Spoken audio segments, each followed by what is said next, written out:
Hello guys, welcome to சாதனை tuition. இன்னைக்கு என்ன டாபிக் பார்க்க போறோம் அப்படின்னு பார்த்தீங்கன்னா, ஃபார்மசியூட்டிக்கல் ஆர்கானிக் கெமிஸ்ட்ரியில இருந்து ஃபேட்ஸ் அண்ட் ஆயில்ஸ் இந்த யூனிட் கீழே ஒரு இன்ட்ரடக்ஷன் தான் வந்து பார்க்க போறோம். இப்போ ஃபேட்ஸ் அண்ட் ஆயில்ஸ் இந்த குரூப் பார்த்தீங்கன்னா நேச்சுரலாகவே நம்ம பாடியில இருக்க ஒரு குரூப் ஆஃப் காம்பவுண்ட்ஸ். அந்த குரூப் ஆஃப் காம்பவுண்ட்ஸ் என்ன அப்படின்னு பார்த்தீங்கன்னா lipids.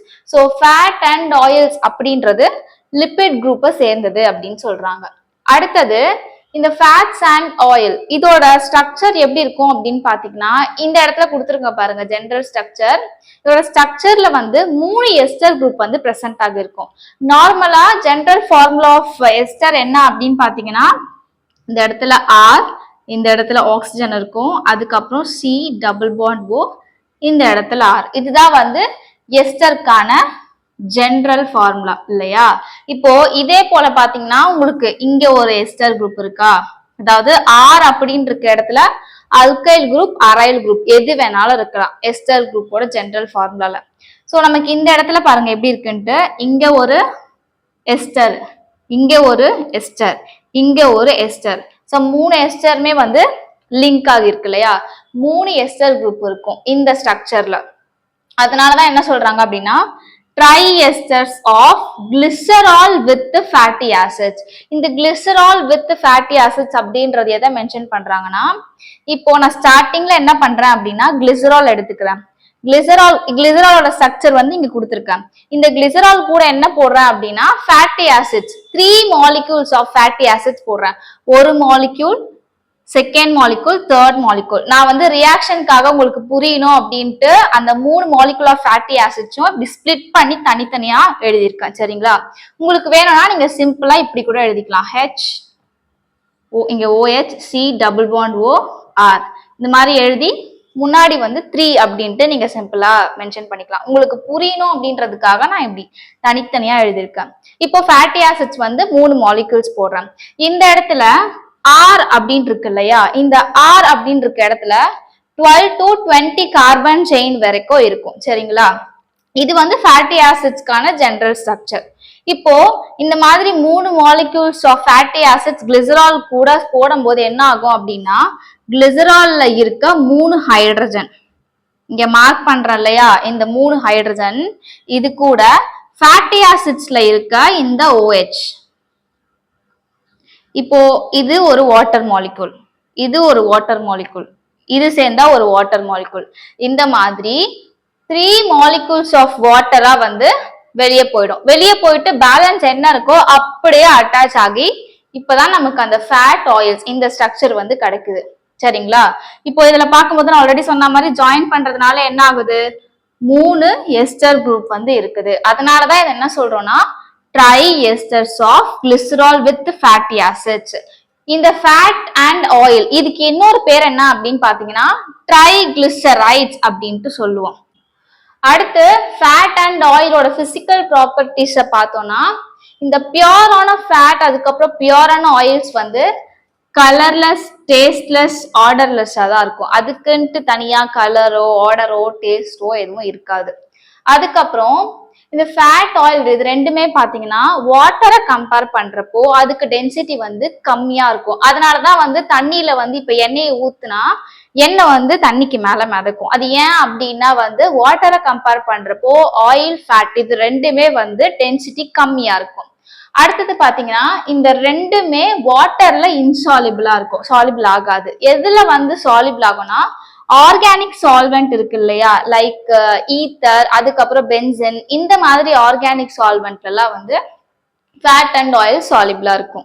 Next fats and ஆயில்ஸோட classification பத்தி பார்ப்போம். கிளாசிபிகேஷன்ல பாத்தீங்கன்னா 2 டைப்பா பிரிப்போம். ஒன்னு வந்து சிம்பிள் கிளிசரைட், செகண்ட் டைப் பாத்தீங்கன்னா மிக்ஸ்டு கிளிசரைட். இந்த மாதிரி 2 டைப்ஸா கிளாசிஃபை பண்றாங்க. ஃபர்ஸ்ட் சிம்பிள் கிளிசரைடோட ஸ்ட்ரக்சர் எப்படி இருக்கும் அப்படின்னு பாத்தீங்கன்னா இதுக்கு முன்னாடி தான் சொல்லியிருந்தேன். ஜென்ரலா வந்து ஜெனரல் ரியாக்ஷன் எப்படி நடக்கும் அப்படின்னா கிளிசரால் கூட ஃபேட்டி ஆசிட்ஸ் போடுறோம். அப்படி கிளிசராலும் ஃபேட்டி ஆசிட்ஸும் சேரும் போது 3 மாலிகூல்ஸ் ஆஃப் ஃபேட்டி ஆசிட்ஸ் போடுவோம். அப்படி 3 மாலிகூல் ஆஃப் ஃபேட்டி ஆசிட்ஸ் போடும் போது 3 மாலிகூல் ஆஃப் வாட்டர் வெளியே போயிட்டு நமக்கு தேவையான ஃபேட் ஆர் ஆயில்ஸ், அதாவது ட்ரைகிளிசரைட்ஸ் வந்து கிடைக்குது அப்படின்ட்டு சொல்லியிருந்தேன். இப்போ நம்ம அந்த 3 molecules ஆஃப் ஃபேட்டி ஆசிட் போடுறோம்ல, அந்த 3 molecule ஆஃப் ஃபேட்டி ஆசிட்மே சேம் ஃபேட்டி ஆசிடா இருக்கணும். ஃபார் எக்ஸாம்பிளுக்கு இப்போ 3 molecule ஆஃப் ஸ்டீரிக் ஆசிட் போடுறேன். அப்படி 3 molecule ஆஃப் ஸ்டீரிக் ஆசிட் போடும்போது இந்த இடத்துல நான் ரியாக்ஷன் எழுதுறேன் பாருங்க. இப்போ கிளிசராலா OH OH OH இது வந்து கிளிசராலோட ஸ்ட்ரக்சர். ஸ்டீரிக் ஆசிட் 3 molecules போட போறேன். அப்போ 3 molecules ஆஃப் ஸ்டீரிக் ஆசிடோட ஃபார்முலா என்ன அப்படின்னு பாத்தீங்கன்னா OH C double bond O CH2 வந்து 16 டைம்ஸ் வரும். அதுக்கப்புறம் CH3. நான் ஸ்பேஸ் இல்லாதனால இப்படி எழுதியிருக்கேன். இப்போ இந்த இடத்துல பாருங்க, இந்த இடத்துல இருக்க OHம் இந்த இடத்துல இருக்க H. நான் 3 molecule போட்டிருக்கேன். ஒன்னா எடுத்துட்டேன். முன்னாடி 3ன்னு போட்டேன். இந்த மாதிரி ஒரு moleculeல இருந்து OH H, அதுக்கப்புறம் இன்னொரு moleculeல இருந்து OH H, இன்னொரு தேர்ட் moleculeல இருந்து OH H. இந்த மாதிரி 3 molecules of water வெளியே போயிடும். வெளியே போயிடுச்சு அப்படின்னா இந்த ட்ரைஸ்டீரின் அப்படின்ற ஸ்ட்ரக்சர் வந்து கிடைக்கும். இது பாத்தீங்கன்னா ஒரு ட்ரைகிளிசரைடு. இங்க பாத்தீங்கன்னாலே தெரியும். இங்க இருக்க CH2, இங்க இருக்க CH2, இங்க CH CH, இங்க CH CH, சாரி இங்க CH2 வரும். அதுக்கப்புறம் எல்லா இடத்துலயும் ஆக்சிஜன் வந்து அப்படியேதான் இருக்கு. இந்த ஹைட்ரஜன் தான் வாட்டர் மாலிகூல்ஸா இங்க இருக்க OH கூட சேர்ந்து வெளியே போயிடுச்சு. பேலன்ஸ் என்ன வரும்? C double bond O. இங்க வந்து எல்லா இடத்துலயும் C டபுள் பாண்ட் Oன்னு எழுதியிருக்கேன். அதுக்கப்புறம் CH2 வந்து 16 டைம்ஸ் கனெக்ட் பண்ணணும்னு சொன்னேன். So 16 times. லாஸ்டா CH3. இந்த மாதிரி இந்த R குரூப் எப்படி இருக்கணும் பாத்தீங்கன்னா சிம்பிள் கிளிசரைட்ல சேம் ஃபேட்டி ஆசிட்ஸ் மூணு R குரூப்மே சேமா இருக்கணும். ஒரே ஃபேட்டி ஆசிட்ஸா தான் வந்து இருக்கும். ஸோ அந்த மாதிரி சமயத்துலதான் வந்து சிம்பிள் கிளிசரைட் அப்படின்ட்டு சொல்லுவோம். இப்போ மிக்ஸ்டு கிளிசரைட் பாத்தீங்கன்னா சிம்பிள் கிளிசரைடோட அப்படி ஆப்போசிட். இதுல வந்து நம்ம ஒரே ஃபேட்டி ஆசிட்ஸ் 3 தடவை போடுறோம். இதுல வந்து மூணுமே டிஃப்ரெண்ட் ஃபேட்டி ஆசிட்ஸ் போடுவோம். அப்படி இல்லைன்னா வந்து 2 டிஃப்ரெண்ட் ஃபேட்டி ஆசிட்ஸ் போடுவோம். சரிங்களா? இப்போ இந்த இடத்துல பாத்தீங்கன்னா R1 R2 R3ன்னு எழுதியிருக்கேன். அதுக்கான அர்த்தம் வந்து மூணுமே வந்து டிஃப்ரெண்டான ஃபேட்டி ஆசிட்ஸ் அப்படின்றது. இங்க எக்ஸாம்பிள் பார்த்தோம்னா நல்லா புரியும். இந்த இடத்துல வந்து CH2 14, அதுக்கப்புறம் CH3. இது என்ன அப்படின்னு பாத்தீங்கன்னா பால்மிட்டிக் ஆசிட் இருக்கு இல்லையா? பால்மிட்டிக் ஆசிடோட ஸ்ட்ரக்சர் வந்து இப்படி இருக்கும்.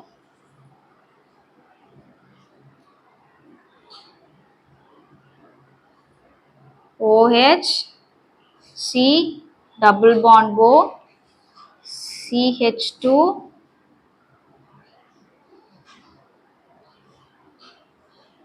14, then last CH3. இதுதான் வந்து பால்மிட்டிக் ஆசிடோட ஸ்ட்ரக்சர். இப்போ இங்க இருந்து தான் என்ன பண்றேன், கிளிசரால்ல இருந்தது இல்லையா? கிளிசரால்ல இருந்த அந்த லாஸ்ட்ல ஹைட்ரஜனும் இங்க இருக்க OHம் சேர்ந்து ஒரு வாட்டர் மாலிகுலா வெளியே போயிடும். ஸோ வெளியே போயிட்டு இந்த குரூப் அப்படியே இந்த இடத்துல அட்டாச் ஆகியிருக்கு பாருங்க. ஸோ ஃபர்ஸ்ட் நம்ம என்ன போடுறோம்? பால்மிட்டிக் ஆசிட் போடுறோம். அடுத்தது வந்து ஸ்டீரிக் ஆசிட். ஸ்டீரிக் ஆசிட் இதுக்கு முன்னாடி தான் வந்து சிம்பிள் கிளிசரைட் போட்டு காட்டின ஸ்ட்ரக்சர். ஸோ இது ஒரு மாலிகுல் போடுறோம். இங்க 3 எக்ஸாம்பிள் பார்க்கும்போது இங்க 3 மாலிகுல் ஆஃப் ஸ்டீரிக் ஆசிட் போட்டோம் இல்லையா? இந்த இடத்துல வந்து ஒரு மாலிகுல் போடுறோம். ஒன்னு வந்து பால்மிட்டிக் ஆசிட், இன்னொன்னு வந்து ஸ்டீரிக் ஆசிட் ஒன்று போடுறோம். போடும்போது அதே போல இந்த இடத்துல இருக்க OH ரிமூவ் ஆயிடும். கிளிசரால்ல இருக்க ஹைட்ரஜன் சேர்ந்து வாட்டர் மாலிகுலா வெளியே போயிடுது. அடுத்தது இங்க இருக்கு இல்லையா? இது பாத்தீங்கன்னா ஒலிக் ஆசிட் அப்படின்னு சொல்லுவோம். ஒலிக் ஆசிடோட ஸ்ட்ரக்சர் இந்த இடத்துல இது எல்லாமே அப்படியே வரும். இங்க இருக்க ஸ்ட்ரக்சர்ஸ் எல்லாமே அப்படியே வரும். பிளஸ் அது கூட என்ன வரும் அப்படின்னா இந்த இடத்துல C double bond O connect பண்ணிருக்கல, இதுக்கு பக்கத்துல OH குரூப் வரும். ஸோ இதுதான் வந்து ஒலிக் ஆசிடோட ஸ்ட்ரக்சர். அப்ப என்ன ஆகும் அப்படின்னு பாத்தீங்கன்னா அந்த OHம் கிளிசரால்ல இருக்க Hம் சேர்ந்து ரிமூவ் ஆயிட்டு இது அப்படியே அட்டாச் ஆயிடும். ஸோ அதனாலதான் இதுக்கு பேர் என்ன அப்படின்னு பாத்தீங்கன்னா கிளிசரைல் பால்மிட்டோஸ்டீரோ ஒலியேட் அப்படின்ட்டு சொல்றோம். சரிங்களா? அடுத்து இன்னொரு டைப் ஆஃப் கிளாசிபிகேஷன் பார்ப்போம். இது எதை பேஸ் பண்ணி இருக்கும் அப்படின்னு பாத்தீங்கன்னா அந்த கிளிசரைடோட ஸ்ட்ரக்சர்ல வந்து ஃபேட்டி ஆசிட்ஸ் பிரசன்ட் ஆகி இருக்க போகுது இல்லையா? ஃபேட்டி ஆசிட்ஸும் கிளிசராலும் சேர்ந்தாதான் வந்து நமக்கு ஃபேட்ஸ் அண்ட் ஆயில்ஸே கிடைக்கும். இப்போ அந்த ஃபேட்டி ஆசிட பேஸ் பண்ணி ஒன்னு வந்து சேச்சுரேட்டட் கிளிசரைட்ஸ் அப்படின்ட்டு சொல்றாங்க, இன்னொன்னு வந்து அன்சாச்சுரேட்டட் கிளிசரைட்ஸ். இப்படி வந்து ரெண்டா பிரிக்கிறாங்க.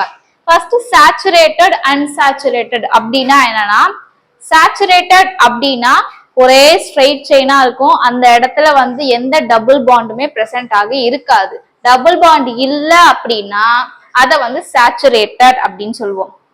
அந்த கார்பன் செயின்ல டபுள் பாண்ட் பிரசன்ட் ஆகி இருந்தது அப்படின்னா அத வந்து அன்சாச்சுரேட்டட் அப்படின்ட்டு சொல்லுவோம். இப்போ சேச்சுரேட்டட் அன்சாச்சுரேட்டட் ஃபேட்டி ஆசிட்ஸ்க்கான இங்க எக்ஸாம்பிள் ஒன்னு கொடுத்துருக்கேன். இதுக்கு பாத்தீங்கன்னா பால்மெட்டிக் ஆசிட் கொடுத்துருக்கேன், இதுக்கு பாத்தீங்கன்னா ஒலிக் ஆசிட். சோ இந்த ஸ்ட்ரக்சர்ல பார்க்கும்போது பால்மெட்டிக் ஆசிட்ல வந்து எப்படி இருக்கு, அதாவது CH3 CH2 வந்து 14 டைம்ஸ் கனெக்ட் ஆகிருக்கும், நடுவுல வந்து எந்த டபுள் பாண்டுமே வரல, லாஸ்ட்ல வந்து COOH. சோ இது வந்து சேச்சுரேட்டட் ஃபேட்டி ஆசிட்ஸ்க்கான எக்ஸாம்பிள். இது கூட கிளிசரால் போட்டோம் அப்படின்னா நமக்கு வந்து சேச்சுரேட்டட் கிளிசரைட்ஸ் வந்து கிடைக்கும். அடுத்து அன்சாச்சுரேட்டட் ஃபேட்டி ஆசிட்ஸ்க்கான எக்ஸாம்பிள் இங்க ஒலிக் ஆசிட் கொடுத்திருக்கேன். இதோட ஸ்ட்ரக்சர்ல பாத்தீங்கன்னா இந்த இடத்துல டபுள் பாண்ட் பிரசன்ட் ஆகியிருக்கு. கார்பன் செயின்ல இந்த இடத்துல இந்த CH-க்கும் இந்த CH-க்கும் நடுவுல டபுள் பாண்ட் பிரசன்ட் ஆகியிருக்கு. ஸோ இந்த டபுள் பாண்ட் பிரசன்ட் ஆகி இருக்கிறதுனால இதை வந்து அன்சாச்சுரேட்டட் ஃபேட்டி ஆசிட்ஸ் அப்படின்னு சொல்றோம். இப்போ இந்த அன்சாச்சுரேட்டட் ஃபேட்டி ஆசிட்ஸ் கூட கிளிசரால் சேர்த்தோம் அப்படின்னா நமக்கு வந்து அன்சாச்சுரேட்டட் கிளிசரைட்ஸ் வந்து கிடைக்கும். இதுதான் வந்து இன்னொரு type of classification. Next fat and oil, இது ரெண்டுத்துக்கும் உள்ள டிஃபரன்ஸ் பத்தி பார்ப்போம். அதுக்கு முன்னாடி ஒரு முக்கியமான விஷயம், இன்னைக்கு நான் உங்களுக்கு எடுத்த நோட்ஸ் ஃபுல்லாவே வந்து ஒரு தனி வீடியோவா அப்லோட் பண்ணியிருக்கேன். இன்னைக்கு போர்ட்ல எழுதி போட்டது வந்து ஜஸ்ட் ஷார்ட்டா உங்களுக்கு எழுதி போட்டேன். பட் இதுக்கான நல்ல பிரீஃபான நோட்ஸ் வந்து என்னோட ரிட்டன் நோட்ஸ் தனியாவே அது ஒரு வீடியோல அப்லோட் பண்ணியிருக்கேன். அந்த வீடியோக்கான லிங்க் நான் கீழே டிஸ்கிரிப்ஷன்ல கொடுக்குறேன், வேணுன்றவங்க போயிட்டு ரெஃபர் பண்ணிக்கோங்க. ஓகே, இப்போ ஃபேட்ஸ் அண்ட் ஆயில்ஸ், இதுல ஃபர்ஸ்ட் டிஃபரன்ஸ் என்ன அப்படின்னு பாத்தீங்கன்னா, ஃபேட்ஸ் வந்து ரூம் டெம்பரேச்சர்ல இருக்கும் போது சாலிடா இருக்கலாம், இல்லைன்னா செமி சாலிடா இருக்கலாம். ஆனா ஆயில்ஸ் எப்படி இருக்கும் அப்படின்னா ரூம் டெம்பரேச்சர்ல லிக்விட் ஸ்டேட்ல இருக்கும். அடுத்து செகண்ட் டிஃபரன்ஸ் என்ன அப்படின்னு பாத்தீங்கன்னா, ஃபேட்ஸ்ல வந்து அதிகமான amount of saturated fatty acids வந்து இருக்கும். இதுவே ஆயில்ஸ்ல மெயினா என்ன இருக்கும் அப்படின்னா அன்சாச்சுரேட்டட் ஃபேட்டி ஆசிட்ஸ் தான் அதிகமா இருக்கும். அடுத்து ஃபேட்ஸ் பாத்தீங்கன்னா அதிகமான டெம்பரேச்சர்ல தான் வந்து மெல்ட் ஆகும். இதுவே ஆயில்ஸ் வந்து டெம்பரேச்சர் கம்மியா இருக்கும் போதே ஈஸியா வந்து அதை மெல்ட் பண்ணிடலாம். அடுத்து ஃபேட்ஸ் எதுல இருந்து எடுக்கிறாங்க அப்படின்னா அனிமலோட ஃபேட் இருக்கு இல்லையா, அதுல இருந்து எடுக்கிறது தான் வந்து ஃபேட்.